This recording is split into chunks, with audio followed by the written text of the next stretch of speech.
Hi, this is Diane Lovetobake, and what we're going to make are Italian chocolate, well, they call them meatball cookies, believe it or not. The reason they call it meatball is because it's shaped round, but they are delicious chocolate cookies if you try this recipe. So let's get started.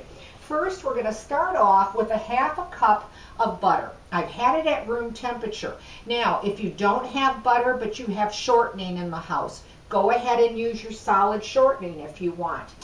And I'm going to just put that in my mixing bowl here and just break it up to start to cream it.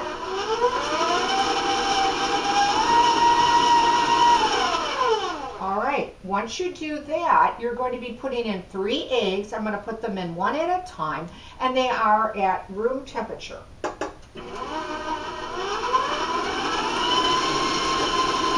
that's the second one going in, and the third.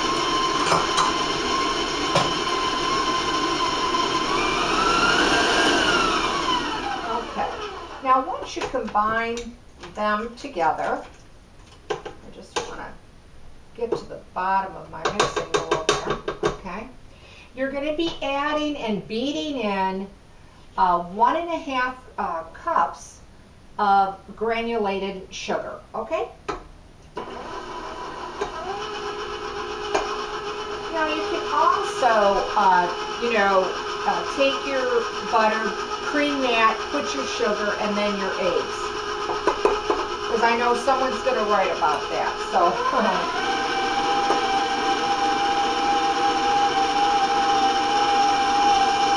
right, that was 1.5 cups. I'm going to raise my speed a little bit, so I'll warn you about the sound.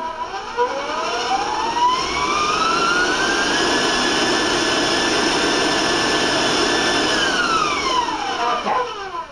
All righty. The next thing you're going to be putting in is 2 teaspoons of vanilla, and beat that in.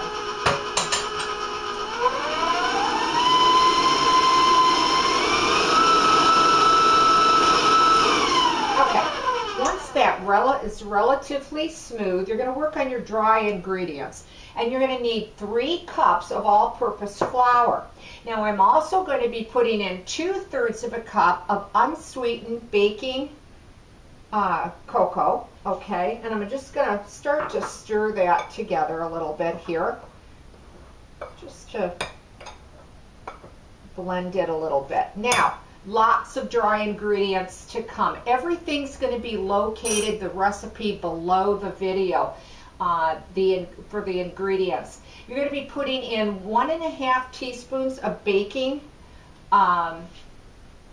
soda in. You're going to be putting in 1.5 teaspoons of baking powder, and you're going to be putting in a teaspoon of salt. And again, I'm just going to stir that in the dry with my spoon here.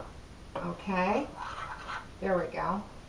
Okay, the rest of the spices are going to be 1 teaspoon of cloves. Now, if you don't like cloves, leave it out, okay? Some of my family members, they don't like the cloves, and that's exactly what I do. I leave it out.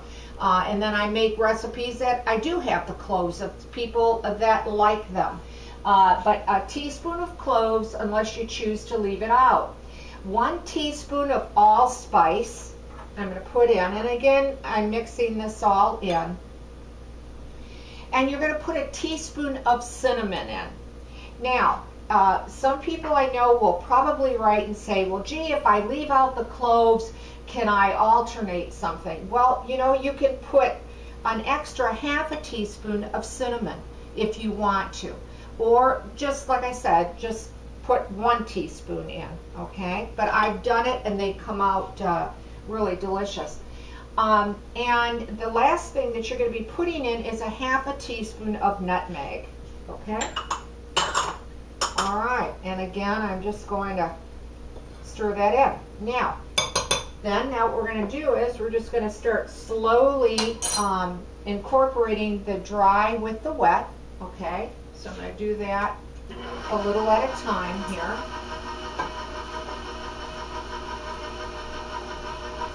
Because of course you want to make a cookie dough here.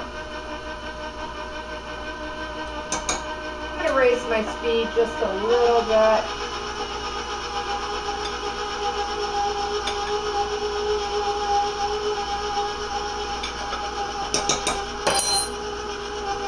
Okay, that's the rest of the dry. And I'm going to increase my speed just a little bit.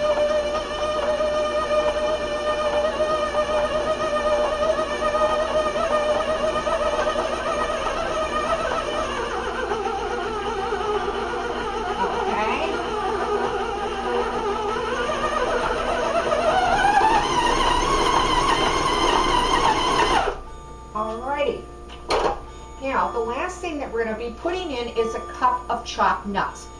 You want to put walnuts in, you want to put pecans in them, whatever is your, your favorite. Put that in. Now, you can put the nuts in by hand if you want. I like to use the mixer because I think it's a little faster.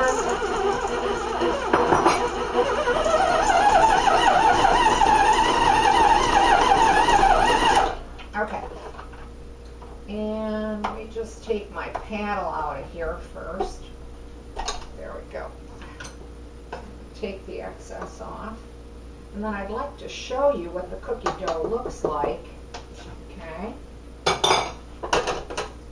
And let me set that aside and get that out of the way.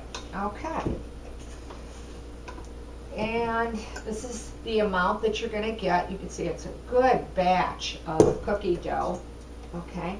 And it will look like this when it comes out, okay? You can see all those pretty nuts that are all inside the dough. Now, you're going to need, of course, a baking pan or cookie sheet. You'll either want to grease it. I have mine with solid shortening, or, if you want to use your parchment paper. Now, you can use a cookie scoop, okay? If you prefer, if you don't have one or you don't want to use one, just take about a tablespoon of cookie dough and then roll it up into a 1-inch ball within the palms of your hands like that. And, set them about at least a couple inches apart. Because they're going to spread, but they're really not going to spread that much, okay? What I like to do is, because I think it's just a little bit faster, is I like to use my cookie scoop because I really feel that every cookie then will be the same size, And I just take it out like that, okay? It won't have a round bottom, it'll have a flat bottom, and then I just place that on my cookie tray. Now, generally, when I make them the size that I'm showing you today, I get about 30 cookies out of this recipe.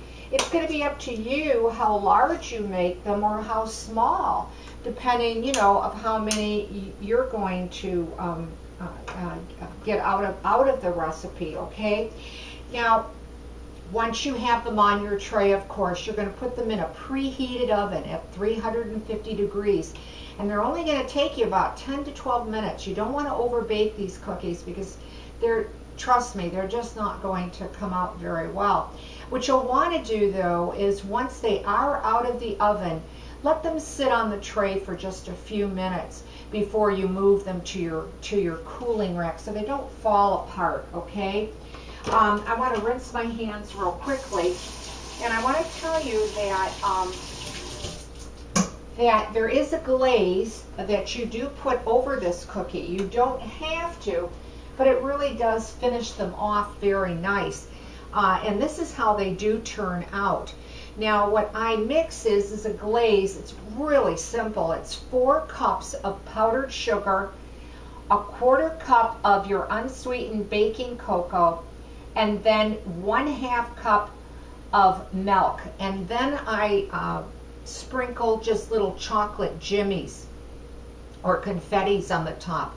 You don't have to do that either. That's quite optional if you want. But you can kind of see they resemble perhaps a meatball. And these have been glazed already. Again, the glaze ingredients will all be below the video, but let's cut into one just so that you can see the inside of this cookie. They really are delicious cookies. When you cut them into it, you'll see all those beautiful nuts and the chocolate. These cookies have just a great smell to them, especially when they're baking. It's going to be more of a medium dense cookie, but they're not really heavy and dense that you're not going to like these. These cookies, they just will melt in your mouth, and I don't know if you can see me breaking them up with my fingers, but they do, you know, the crumb of it is quite nice. They really do melt in your mouth, and they're great with a cup of coffee or a cup of tea or that kind of thing. Well, there you have it, Italian chocolate meatball cookies. If you try this recipe and you like it, we'll leave a comment, because I always like to hear from you. And if you like the cookies, and just give me a like, I would appreciate it. Well, I want to thank you for watching Diane Lovetobake. My videos are only and solely shown on YouTube. Please subscribe to my channel. Thanks again for watching, and I'll see you soon.